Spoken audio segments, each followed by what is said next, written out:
Hola hermanos, el día de hoy, 17 de octubre del 2025, pues todos los 17 de octubre de todos los años, celebramos la memoria obligatoria de uno de los más grandes santos de la antigüedad, padre apostólico. Eso significa que fue discípulo de los apóstoles, fue discípulo de Pedro y fue discípulo de San Juan Evangelista. Se trata de San Ignacio de Antioquía. Ignatius, es decir, el hombre de fuego, Ignius, que hay fuego en él. Aunque él se hacía llamar a sí mismo Cristóforo o Teóforo, el portador de Dios, el portador de Cristo, ¿no? El que llevaba a Cristo, el que hacía conocer a Cristo. Bueno, se trata de una persona extraordinaria. Se supone que debe haber nacido de una familia pagana, convertida al cristianismo en el año, no la familia, sino él, nació en el año 35. Miren, hay unas leyendas bonitas, ¿no? Porque hay algunos que dicen que en aquel pasaje del Evangelio de Lucas, cuando el Señor Jesús pone a un niño en medio y dice, si no se hacen como este niño, no podrán entrar, que dicen que es Ignacio. Vamos, no, pero muy improbable. ¿Qué sabemos de él? Directamente lo que sabemos lo sabemos por sus cartas, porque cuando fue condenado, aquí entra el tema, ¿por qué lo condenaron? ¿Por qué tiene que ir a morir a Roma molido entre los dientes, entre las fauces de los leones, de las fieras, para ser trigo de Dios? Bueno, esas 7 cartas, él va contando algo de su vida, ¿no? Y ahí nos cuenta efectivamente que había sido discípulo de San Juan. Recuerden que Antioquía, que es de donde él llega a ser obispo después de Evodio, es una de las 3 sedes petrinas. Se supone que Jerusalén, Antioquía y Roma son las sedes de Pedro. Ahí estuvo Pedro. Entonces ahí fue donde conoció a Pedro. Antioquía de Siria, ¿verdad? Cuidado, porque hay otras Antioquías. Entonces esta Antioquía de Siria sigue estando todavía ahí, ¿no? Semidestruida y todo, pero bueno. Y entonces se nos dice que Ignacio, insisto, llega a ser cuando tenía más o menos 60 años, más o menos. Aunque algunos dicen el año 69. Bueno, no lo sabemos, o sea, con exactitud. Hay algunos indicios, pero cuando es llevado a Roma ya es un anciano. Ya se supone que es una persona, yo sé que se van a enojar los que tienen 70 años, pero ella tiene 70 años. Yo sé que, padre, de 70 años somos una persona mayor, pero no ancianos propiamente. Bueno, cuidado porque aquí lo que hay detrás es que la esperanza de vida en esa época, ¿no? O sea, hagan de cuenta que una persona que ya llegaba arriba de los 30 años había vivido. Bueno, entonces, como les digo, él va llevado preso para ser sacrificado aquí hay una discusión. Algunos dicen en el Coliseo, en el anfiteatro Flavio, ¿no?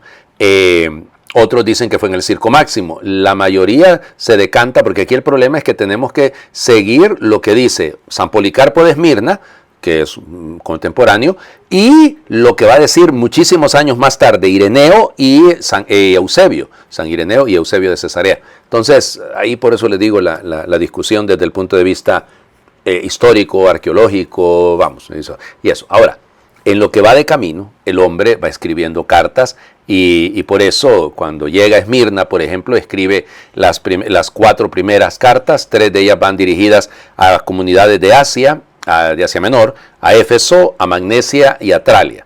Y entonces, y ahí pues les manifiesta su gratitud y todo lo que ha vivido, porque él se reunía con los obispos y con los presbíteros de ese lugar. En Filadelfia también escribe otras 3 cartas cuando está pasando por Tróade. Escribe la carta a la iglesia de Filadelfia, a la iglesia de Esmirna y al obispo de Esmirna, que es San Policarpo, ¿no? Y entonces, ya les digo, y la última carta es la que escribe a Roma, porque se ha enterado Ignacio de que los romanos, los cristianos romanos, están queriendo ayudarle para liberarlo de que lo maten, de que lo martiricen, y él les escribe diciendo, no, un momentito, no me vayan a hacer eso, al contrario, ustedes lo que tienen que hacer es permitirme que yo muera. Permitir que yo muera, que yo sea trigo molido, insisto, en las fauces de los leones para tal, ¿no? Bueno, ya les digo, importantísimo porque entre más cerca estamos de los apóstoles, es lógico que los escritos entonces reflejan un conocimiento y una profundidad muy bella. Miren, la iglesia, en ese momento estamos hablando que él debe haber sido martirizado 2 fechas posibles, 108, o sea, ya en el siglo II o en el 110. Por eso les digo que ahí hay una discusioncita que puede durar un buen rato, ¿no? Entonces, ¿qué es lo que debemos decir con respecto a esto? Que ya la iglesia, primero ya vamos viendo comunidades bien formadas, bien definidas. pero que todavía ahí se nota que va poco a poco la importancia del obispo. Él siempre recalca esto, ¿no? La importancia del presbiterio, de estar unidos alrededor del obispo. Sigue siendo necesario, oigan, porque cuando usted mira en la diócesis que aparece por allá alguno o algunos que prometieron obediencia, pero a la hora de las verdades, si te he visto no te conozco, eso no ayuda a la iglesia en lo más mínimo. Y hay que entender esto, ¿no? En el caso nuestro como presbíteros, pues nuestra responsabilidad es representativa.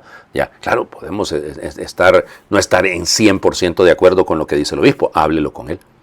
Trátelo, es decir, eso es lo importante. Ya ven, hasta los signos están saliendo ahí de que hay que hacerlo así, y es cierto. Miren, duele mucho ver comunidades divididas y personas que lamentablemente no hacemos comunión dentro de la iglesia. Por eso basta leer las cartas, como les digo, de Ignacio, que son verdaderamente bellas, ¿no? Ya les digo.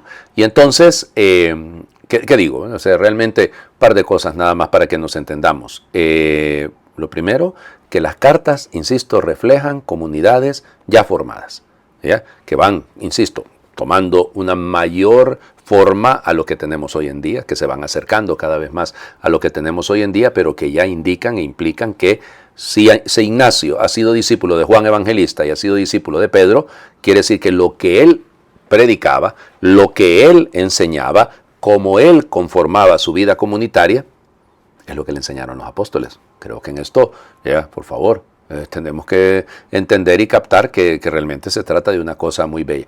¿Por qué es condenado a muerte? ¿Okay? Él muere en tiempos de Trajano y se supone, por lo que él dice, que ha sido acusado de ser cristiano. ¿Okay? Por eso, pero él utiliza el término catácritos, es decir, que ha sido condenado a muerte, de una muerte violenta, ¿no? En ese sentido, pero no nos dice, él no dice directamente, es difícil porque todavía en ese momento no había persecuciones generales, ¿no? De repente alguno piensa que en Antioquía, y los expertos dicen que de repente había una comunidad dividida también, y que entonces alguno lo acusó de algo porque tenía que haber el rescripto de Plinio el Joven. Sería eso, el escrito de Trajano, de hecho, contaría que él dice conquerendi non sunt, es decir, a los cristianos no hay que perseguirlos, a menos de que cometan un delito, pero aquí no sabemos de qué delito. Además se trataba, insisto, de una persona ya mayor, y eso es lo que hace el asunto. Repito, y lo segundo, a mí me parece que es fundamentalísimo, es la figura del obispo. Hay que respetar al obispo, hay que respetar el valor de lo que él es. No son perfectos, por favor. Estamos clarísimos en eso, ¿no? Pero tenemos que ayudarles, pues. Nuestro deber es ese. Vamos a las lecturas. Sigue Pablo. Ahora ya empieza la profundización del papel de los héroes, llamémosle así, de la antigüedad, del mundo hebreo, y que nos sirven de modelo. Entonces, carta a los Romanos, capítulo 4, versículos del 1 al 8. Hermanos, ¿qué diremos de Abraham, padre de nuestra raza? Si Abraham hubiera obtenido la justificación de sus obras, tendría de qué estar orgulloso, pero no delante de Dios. En efecto, ¿qué dice la Escritura? Abraham le creyó a Dios y eso le valió la justificación. Al que, gracias a su trabajo, tiene obras, no se le da su paga como un regalo, sino como algo que se le debe. En cambio, al que no tiene obras, pero cree en aquel que justifica al pecador, su fe le vale la justificación.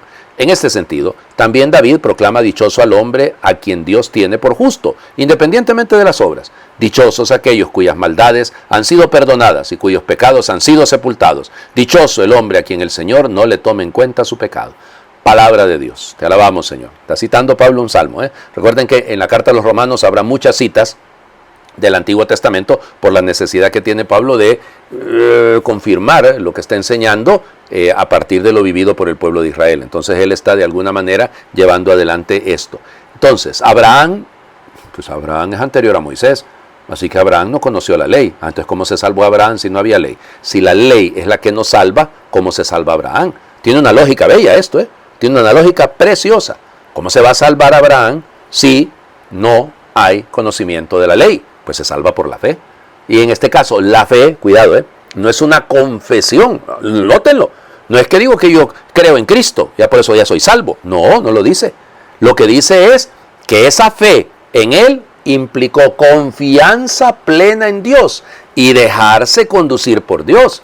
En ningún momento Abraham hace una profesión pública de fe, creía y caminaba, y a donde le decía el Señor que fuera, iba, y lo que le decía el Señor que hiciera, lo hacía, Eso prueba la fe, ¿no? Es decir, la fe no es un asunto de una, ¿cómo le diría?, de un credo en específico proclamado públicamente. Claro que hay que hacerlo, pero no refleja la fe. La fe directamente queda reflejada por las actitudes, por las maneras de proceder. O sea, Abraham le creyó a Dios y eso le valió de justificación. Claro, no ha sido justificado por sus obras. Al que gracias a su trabajo tiene obras, no se le da su paga como un regalo, sino como algo que se le debe. En cambio, al que no tiene obras, pues estamos hablando de las obras de la ley, pero cree en aquel que justifica al pecador, su fe le vale para la justificación. Y luego empieza a hablar de David, que precisamente, como les digo, ahí vienen las citas, por eso cita, porque acuérdense que los salmos se atribuían a ser davídicos, a ser de origen davídico. Entonces por eso hace la cita de los salmos, ¿no? Que dichoso aquel a quien el Señor no le lleva cuenta del pecado. Ay, Señor. Pero no es que no nos lleva a llevar cuenta, Dios no la lleva, pero nosotros tenemos que ser conscientes de ello para cambiar. El Evangelio, Lucas, capítulo 12, versículos del 1 al 7.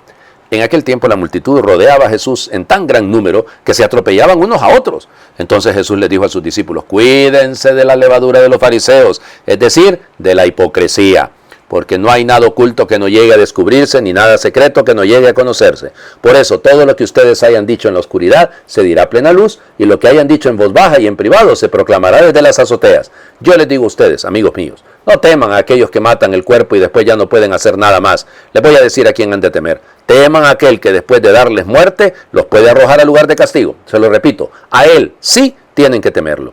No se venden 5 pajarillos por 2 monedas, sin embargo, ni de uno solo de ellos se olvida Dios. Y por lo que a ustedes toca, todos los cabellos de su cabeza están contados. No teman pues, porque ustedes valen mucho más que todos los pajarillos. Palabra del Señor. Gloria a ti, Señor Jesús. Bueno, texto bello, precioso, que podemos dividir, si lo quieren, o no sé cómo llamarle, en 3 partes. La primera parte, que ya lo ven ustedes, sigue el Señor Jesús advirtiendo de alguna manera a los discípulos, porque hay una gran multitud que se apretujan ahí, y de hecho el término en griego dice miles, o sea, son muchísimos los que están alrededor de él, y por eso Jesús necesita a estos precisarles un poquito el asunto, ¿verdad? Cuidado, no se vayan a dejar llevar, y por eso ténganle cuidado a la levadura de los fariseos. Este es un término muy, muy fuerte.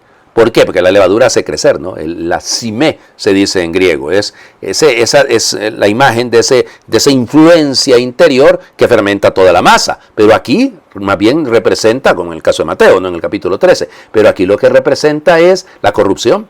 ¿Ya? La corrupción interior, entendida, él la llama hipocresía. Es decir, actuar con una máscara, ¿no? La apariencia exterior. Venimos hablando de eso, ¿eh? Tenemos varios días ya de estar hablando de esto. Entonces, claro, captémoslo pues. Así como los fariseos que limpian el vaso por fuera, pero por dentro va lleno de podredumbre. Eso es la hipocresía. Miren, creo que no hay pecado más grande en relación a los demás que no les sirvamos de modelo como debemos. No es que no pequemos, no es que no tengamos nuestros defectos, no es que no tengamos nuestras dificultades, no es que no estamos luchando contra esas debilidades o a pesar de las debilidades. El problema es cuando sabemos dónde está la verdad, sabemos qué es lo que tenemos que hacer y aún así nos empecinamos en hacer lo contrario. Ahí creo que estaría el mayor dolor, ¿no? Pues estén atentos, cuiden, es una vigilancia espiritual, proségete se dice en griego. Estén atentos, no vayan a caer en las mismas actitudes hipócritas de los fariseos, ¿no? Por eso, porque no hay nada encubierto, nada que esté sin que calimenon, es decir, tapado, cubierto, es decir, ya les digo, es escondido, pero más en el sentido de algo que sea tapado, que no llegue a ser revelado. El lugar es el verbo apocalipseo, es decir, apocalipsis, la revelación, no lleva apocalipto, es quitar el velo. Entonces, lo que está tapado, hay que quitarle el velo, porque no puede quedar Krypton. Krypton no es el planeta de Superman, aquí de ahí, probablemente de ahí viene, ¿no? Está oculto, está escondido, eso es lo que significa, por eso la cripta. El lugar donde abajo, normalmente en las grandes catedrales, abajo están enterrados, allá están los obispos y demás, bueno, en la cripta, bueno. Entonces, en la cripta de la basílica que estoy viendo yo desde aquí en mi ciudad, pues ahí espero algún día ser enterrado. Bueno, ya sabrá Dios cuándo será, pero no sé si me explico. Entonces, eso, pero aquí cuidado, no es chismes. Hoy lo que le conté al Padre en el sacramento de la reconciliación lo va a contar. No. No, aquí estamos hablando de la fuerza del Evangelio, porque lo que han dicho en la oscuridad o al oído va a salir a la luz. Lo que hablaron en las habitaciones en secreto debe ser proclamado desde las azoteas. La luz, en este caso el ¿de acuerdo? Es fósforo, de ahí viene la palabra, ¿no? Es la luz divina. Entonces hay que vivir en la luz. Claro, y eso vence la hipocresía, eso ya sería la segunda parte, ¿no? En el sentido de que el Señor nos está invitando, por eso, a confiar, a no esconder, a vivir. Lo privado de la fe, esa es la tentación eterna que tienen sobre todo siempre los políticos, hacernos creer que la fe es un asunto privado, es un asunto individual, es individual pero no es individualista, tiene consecuencias sociales, hombre. Entonces no nos podemos quedar. Luego, el segundo punto, no tan bello.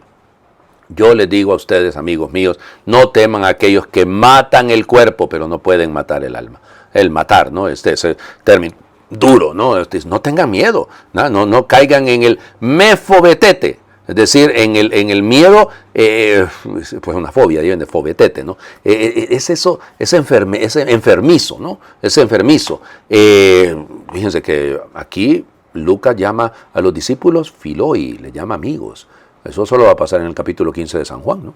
Bueno, ya no los llamo siervos, sino amigos. Bueno, pero también es bello. Todo esto es en esta amistad de profundidad para, hombre, que seamos capaces de superar el miedo. No le tengamos miedo a aquellos que nos pueden matar, pero no pueden hacer nada más. O sea, es decir, teman a aquel que después de darles muerte los puede meter en el lugar de castigo.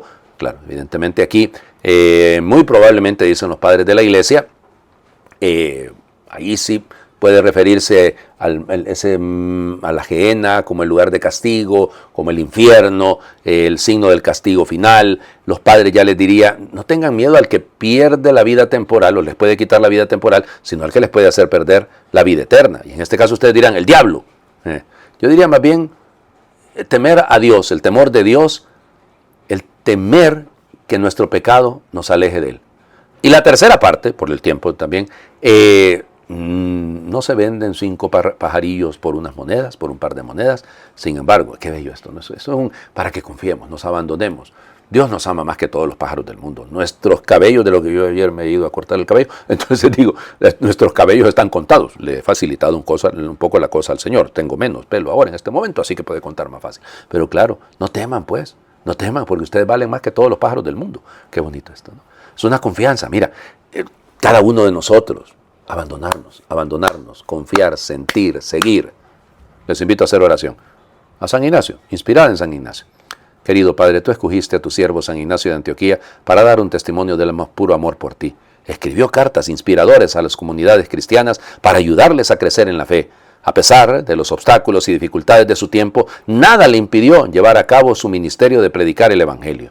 San Ignacio, te pido que ruegues por mí para que Dios pueda entrar en mi corazón una fe firme y valiente como la tuya, que pueda apreciar cada momento de mi vida, por muy duro que sea, como una oportunidad para construir el reino de Dios. Que no me venza la desesperanza ni los fracasos temporales. Oh Señor, concédeme la fuerza, por intercesión de San Ignacio de Antioquía, para saber mostrar tu rostro en todos los caminos de mi vida. San Ignacio, ruega por mí. Amén. Señor esté con ustedes y les bendiga a Dios por intercesión de San Ignacio de Antioquía, Teóforo, el que es Padre, Hijo y Espíritu Santo, y su bendición descienda, les acompañe siempre. Muy feliz viernes para todos.